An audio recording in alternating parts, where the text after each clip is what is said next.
Estamos poniendo la mañana en camino y ya está con nosotros Pedro Crivari. Buen día, bienvenido, Pedro. Buenos días, ¿qué tal? ¿Te hablo en español o te hablo en porteño? No, español. No, pero venís de allá, ¿no? Sí, castellano puro. No, puro no, castellano uruguayizado o rioplatense. Rioplatizado. Me crucé con varias personas que este fin de semana estuvieron en Buenos Aires. Mucho uruguayo por allá, Bueno, ¿no? mira, Alejandro, quise ser canchero y sacar el pasaje el viernes de mañana un rato antes. Onda, sí, acabo de resolverlo. Porque además iba, no se malinterprete, iba puerto a puerto, que es más caro. Digo, no, eso va a ver, es bastante más caro. Te entiendo, sí, es bastante más caro. Montevideo a Buenos Aires. Dije, voy un rato. Igual, no le estamos pasando a chivo porque además nunca había López Mena, ¿no? O sea que es la opción más cómoda para ir a Buenos Aires, ¿no? Sí, no, aparte tenía un compromiso, yo tenía que llegar a cierta hora a Buenos Aires. Claro. Tenía una reunión. Pero llegas al centro, estás ahí. Y llegas en el centro, bueno. Entonces, cuando llego, llego 1 hora y cuarto, 1 hora y media antes, me dicen, no hay pasajes. Digo, bueno, ya que hice que voy a ir en el más caro, voy a ir en el súper caro. Digo, bueno, deme primera especial, ¿no? No sé, premio, no sé cómo le llaman. Que la única diferencia es que te sirven un vasito de champán que yo no tomo, ¿no? que te esperan con un vasito de champán que yo no digo, no, gracias a Dios, ¿no? Y es un poco más cómodo sí. Y me dice, no, agotado. Bueno, salí volando para Tres Cruces porque me quedaba un servicio que llegaba a la hora que debía llegar a Buenos Aires. Entiendo. Vía Colonia. Llego a Tres Cruces, me dicen, no, agotado. ¿Y lista de espera? No hay. Bueno, resignación total. Además era una entrevista que yo la venía buscando hace tiempo y no fuiste a comprarte un par de zapatos baratos. No, era una entrevista. Iba a hablar con una persona que me interesaba hablar hace años, que estaba buscando esta oportunidad y se dio. Y dije, el viernes voy a estar en Buenos Aires, bueno, nos juntamos de tardecita. Y me dicen no. Entonces ahí se me vino, dije, bueno, tengo que avisar que no llego. Y se me ocurrió ir en avión, ¿no? en avión. Imagínense lo que era. Y ahí, claro, tomé conciencia la semana de vacaciones. Claro, que los privados... Se alinearon todos los patitos. Claro, los privados a veces adelantan un día, o hay familias que dicen, bueno, falta el viernes, ¿no? Bueno. No, claro. Y bueno, al final logré en Colonia Express, con la condición de que no me llevaban hasta Colonia porque ya estaba agotado en los ómnibus. Claro. Y entonces tuve que ir por mis propios medios a la Colonia. Alguien ofició de tu Uber, digamos, sí, Uber personal. Mi señora. Tu esposa. Pero ella no fue.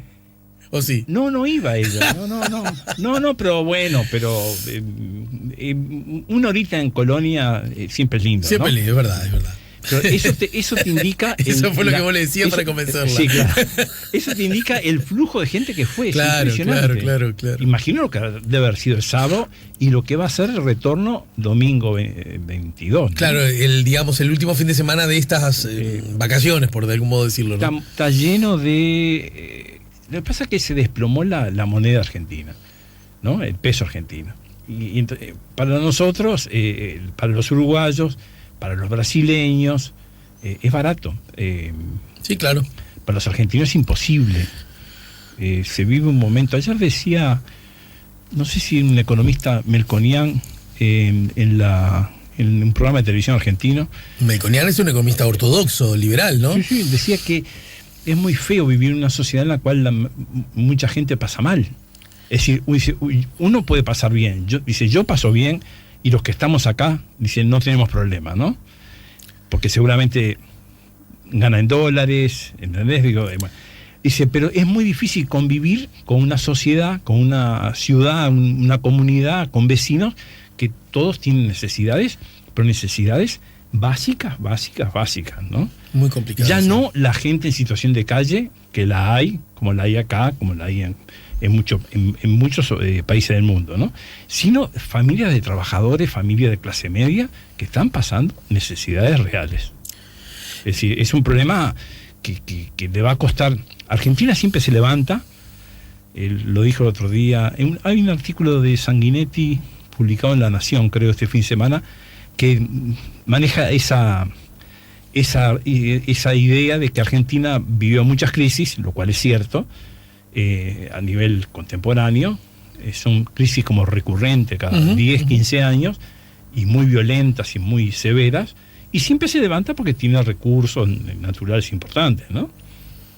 Pero esta vez yo creo que le va a costar más por el nivel de endeudamiento, de compromisos de deuda externa que son realmente impresionantes y que comprometen severamente, si no se refinancia, compromete toda posibilidad de desarrollo. Recordemos que por unanimidad el Parlamento, es decir, el gobierno, la oposición, los que se quedan, los que se van, acaba de resolver un plan de emergencia alimentaria, ¿no? Hasta hoy lo votaba el Senado, sí, ¿no? Sí, por eso el Congreso está discutiendo eso y... El diputado ya lo aprobó, o al revés, y lo iba a aprobar el Senado hoy, con voto de todos los partidos. Es una situación... Hoy un medio de comunicación, ámbito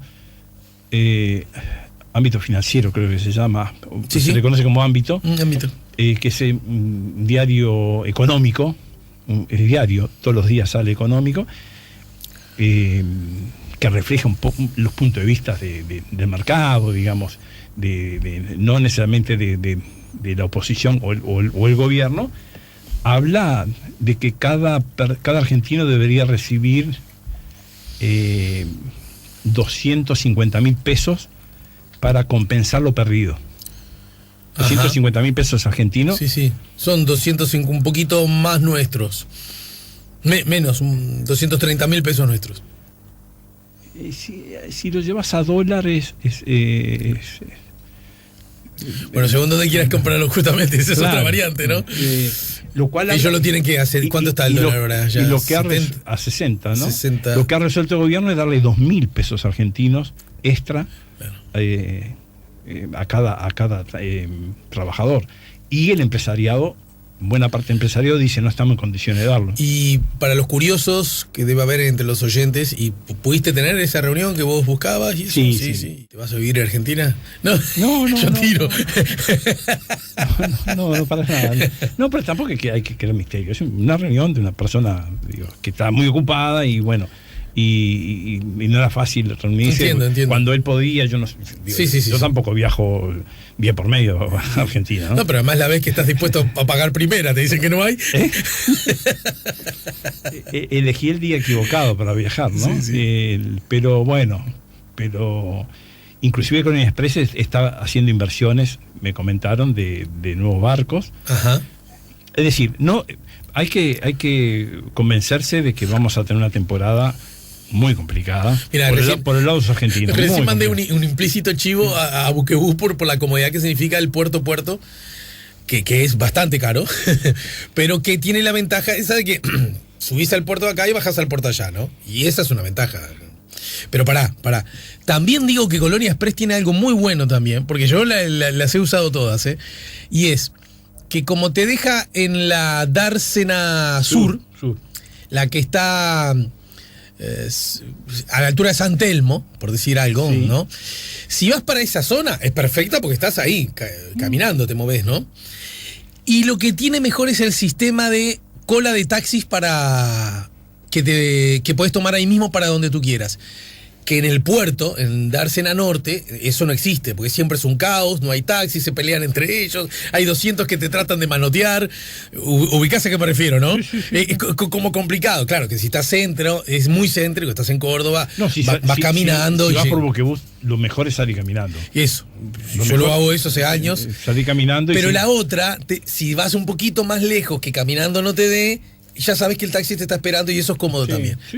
Les tiré un chivo a los dos. Cualquiera de los dos puede avisar ahora. Y además yo me sorprendí hacía tiempo que no iba a Dársena Sur, es decir, por Colonia Express, y la mejora ahí es extraordinaria. Ah, no, la terminal. La terminal es extraordinaria. Se ha vuelto inclusive más cómoda que la de Buquebus. Tiene un estacionamiento más amplio. Como está menos congestionada, se termina siendo un poco más cómoda. Vamos a una breve pausa. Estamos con Pedro Crivari, estamos en el 98.7, estamos poniendo La Mañana en camino. Ya vamos a conversar con Juan Raúl Ferreira. Más adelante vamos a hablar de Hamlet al desnudo y también de Toc Toc, que llega a su 8ª temporada. Jimi Hendrix acá en el 98.7. Pedro Crivari está con nosotros. En el último tramo, Pedro, ya vamos a llamar a Juan Raúl, pero antes quiero preguntarte, ¿te acuerdas cuál fue tu primera elección? 1971. Sufrí mucho no poder votar en 1966, porque tenía 17 años, y ya estaba relativamente politizado en el sentido de que me interesaba mucho la política. No integraba ningún partido. Sí, sí, entiendo. Pero seguía de cerca la política. Y estaba en un barrio muy colorado, muy de Partido Colorado, con clubes de Partido Colorado. Barrio Parque Valle, por así. Parque Valle, sí. Era la zona de influencia de Grauer, Héctor Grauer, un político colorado. Sí, claro. Y, si no me equivoco, suegro de Reinaldo Gargano, ¿no? Ah, eso no lo sé. Sí. Y Gargano estuvo casado con... la hija de Grauer. Ahí va. Y bueno, entonces se hablaba de mucho política en los muchachos más grandes, mayores del barrio, y pues yo ya tenía 17 años, ya iba al IABA, estaba en el IABA. En el 67 hubo una conferencia de presidentes que motivó movilizaciones contra la presencia de Lyndon Johnson, era el presidente de Estados Unidos.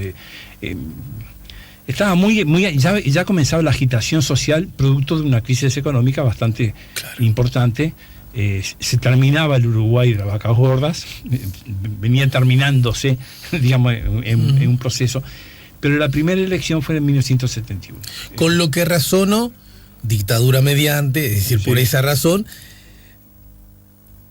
tantas elecciones tampoco tenés, porque casi esa te perdiste por poquito. Nacionales, que, si no me equivoco, 8. ¿No? 7-1, 8, 8-4, 8-9 o 9. 9-4, ahí van. Pero, por ejemplo, vos pudiste votar en las consultas que hubo durante la dictadura, referéndum del 80, elecciones internas del 82. No, yo estaba, no podía, estaba fuera de los padrones, y como un acto de protesta individual iba a votar. Porque en el padrón que recibían los delegados de mesa, no decía, no está Crivari porque es un chico malo. Porque es un muchacho malo, ¿no? Entonces yo me presentaba y yo iba como... mi hijo tenía la edad de Juancito. Ajá. Yo iba con mi hijo de la mano y me paraba frente a la mesa, digo, pero me corresponde acá. Decía, yo mostraba la credencial. Y se miraban entre ellos, sabiendo que algo pasaba conmigo, ¿no? Claro. Bueno, vote observado, y lograba votar observado. Es decir, tanto el no del 80 como las internas del 82. 82. Pero estabas proscripto entonces por la dictadura. Sí. Es decir, porque, digamos, si bien salí de la cárcel en 1978, tuve una suerte de libertad condicional hasta el fin de la dictadura, ¿no? Y en la elección de noviembre del 84, ahí sí pudiste votar a pesar de que todavía estaba la dictadura. Creo que ahí ya habían levantado las proscripciones. Claro. Tengo la idea, creo que voté sin problemas en el 84. Es decir, que fue válido mi voto, ¿no? Es decir, no sirvió para mucho porque tus miradas que siempre son como apelando a la racionalidad y al análisis crítico, a ver si le puede dar una mano a un oyente que llamaba más temprano, mandó un mensaje aludiendo a que él entendía que había una especie de, por parte de la oposición, una especie de obsesión para derrotar al Frente Amplio, con cierta mezcla de, no quiero manejar las palabras en forma inadecuada, pero con ciertas sensaciones vinculadas, sentimientos vinculadas al odio, ¿no?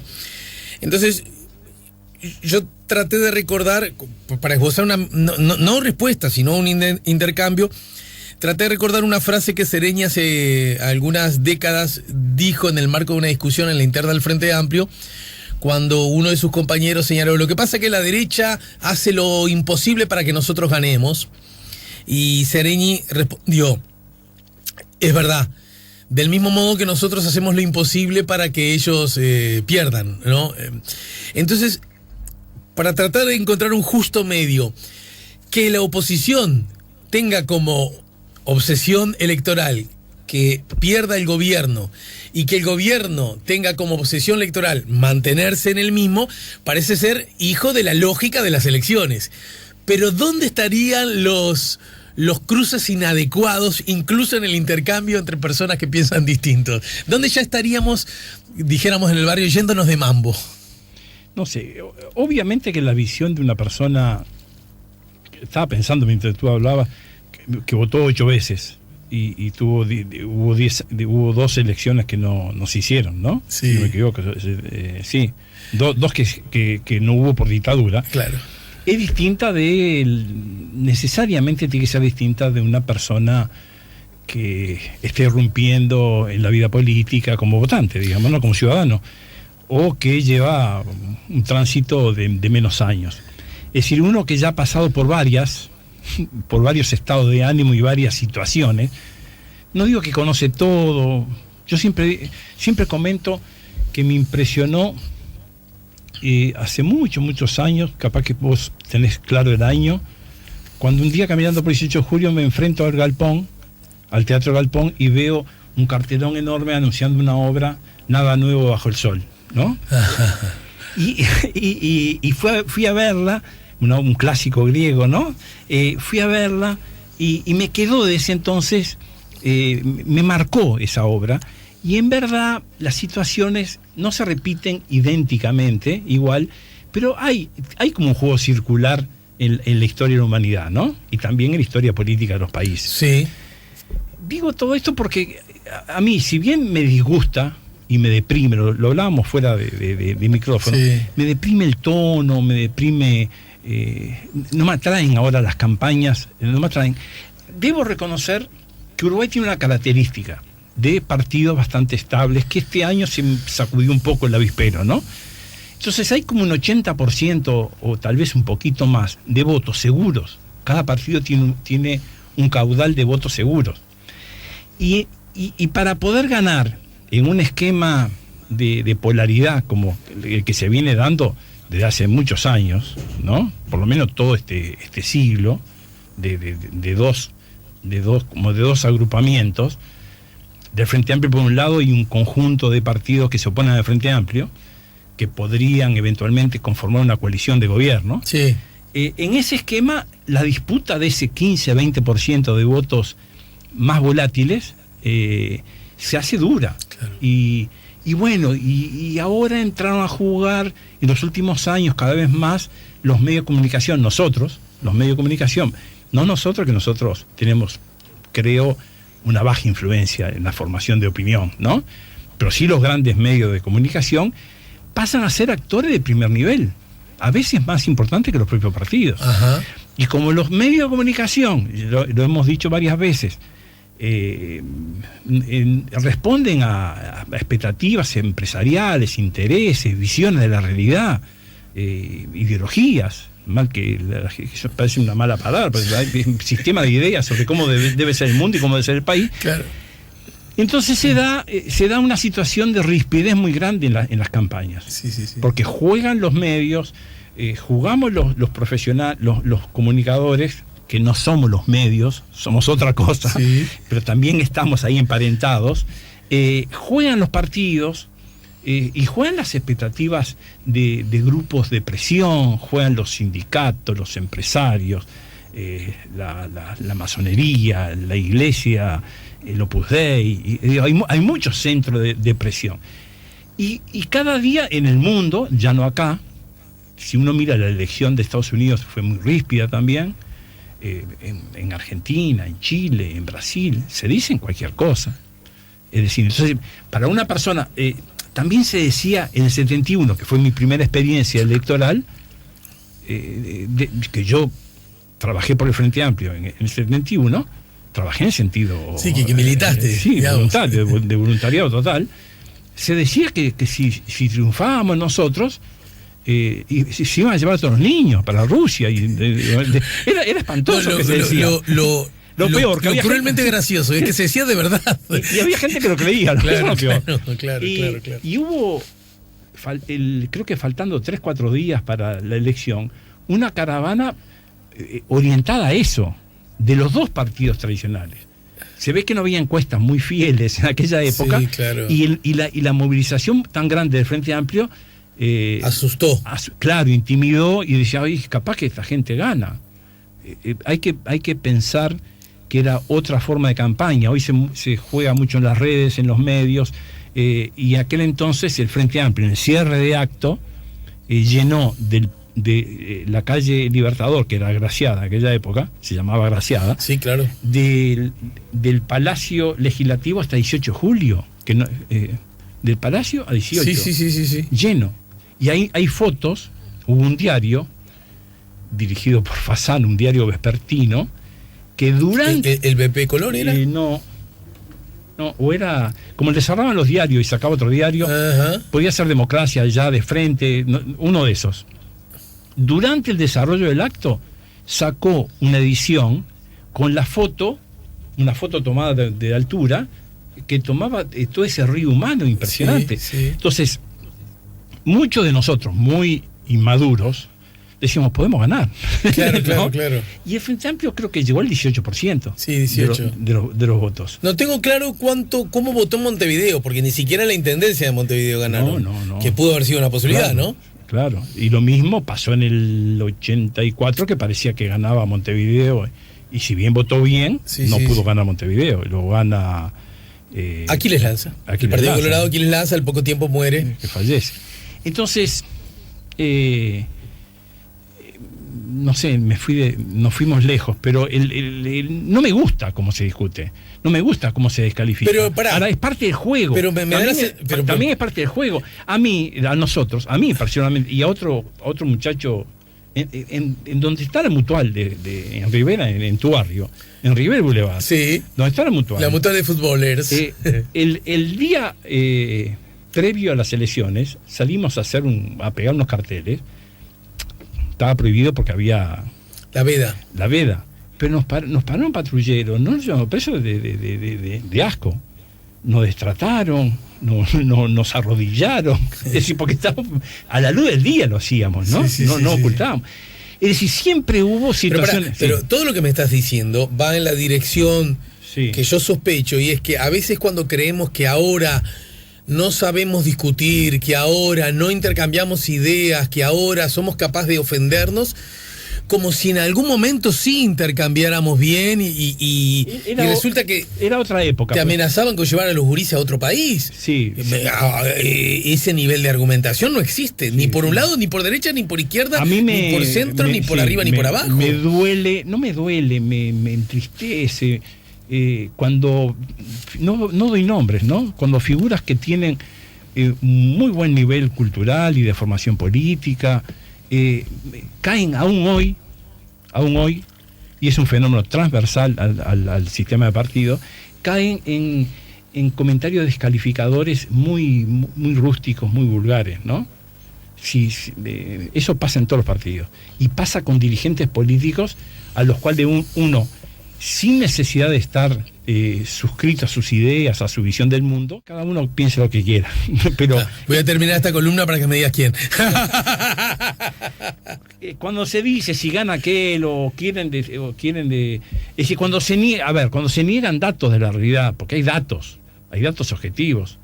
Es decir, que tenemos un problema de seguridad, sí, claro. No podemos mentirlo. Hay un problema de seguridad, ¿no? Sí, claro. Que hay un problema de violencia en los hogares que no responde. Ese problema, cuando la violencia de los hogares se la querés cargar a un partido político, ya caes en el ridículo, ¿no? Es decir, los femicidios, la violencia de género. Sí. Que hay una realidad económica distinta a la que vivíamos hace 20 años atrás, y la hay. no le servirá al partido A, B o C. Si tenés más de 20 años lo sabés, eso es elemental. Entonces, cuando se quiere negar, porque se podría analizar, discutir desde otro lugar. Decir, sí, se ha mejorado esto, lo otro, pero si se hubiera aplicado, si se aplica se pudo haber hecho mejor, se pudo haber acelerado. Claro. Es decir, hoy Uruguay es el país menos desigual del continente. Ahora, ni eso hay sectores que lo reconocen, ¿no? Entonces bueno, lo que pasa es que ahí también, y yo creo que son minoritarios, pero no inexistentes. Son minoritarios, pero no inexistentes. Miradas acerca del Uruguay y del mundo que sostienen que la desigualdad no es un problema. Sí, pero que reivindica, que justamente, por lo menos en la retórica. Hoy, no se atreven mucho a decirlo, ¿no? El otro día vi qué divino cuando éramos desiguales. Vi un informe internacional, no sé de qué cadena, en la cual apuntaba a lo contrario de esto, de que en el discurso de los líderes internacionales, Naciones Unidas, OEA, Bachelet, figuras de nivel internacional mundial, el centro de las preocupaciones es el hambre, la desigualdad, el acceso desigual a la riqueza y a los bienes. Pero es decir, lo peor que pasa es cuando uno piensa en política de Estado, dice qué lejos estamos, ¿no? Pero política de Estado de cómo mejorar el tránsito, cómo prevenir accidentes de tránsito. Uh-huh. No estamos hablando de cuestiones que comprometan intereses económicos muy, muy importantes. Es decir, unos plantean espirometría cero y otros dicen, otros dicen, no, eso es un disparate. ¿Cómo me vas a negar el vinito a mí? ¿No? Uh-huh. Y bueno, el vinito determina más siniestros. Y bueno, y todo va así. Bueno, Pedro, gracias. Nos vemos la semana que viene. Decime antes, ¿hoy juega Defensor? Porque hay etapa a mitad de semana. Se puede hablar de dos maneras. Hoy juega Defensor o hoy juegan con Defensor. Está golpeado. Pedro viene golpeado. Cerro Largo, ¿no? El líder del torneo, ¿no? Sí, de local, Cerro Largo. Y de local. Invicto. Ya hace como 70. Creo que la última vez que perdió estaba Aparicio en la tribuna, ¿no? Sí, más te digo. Si hoy gana Defensor, que no voy a ir, obviamente, a Melo, hoy no manejo. Hoy tomo más. Ya volvemos con La Mañana en Camino.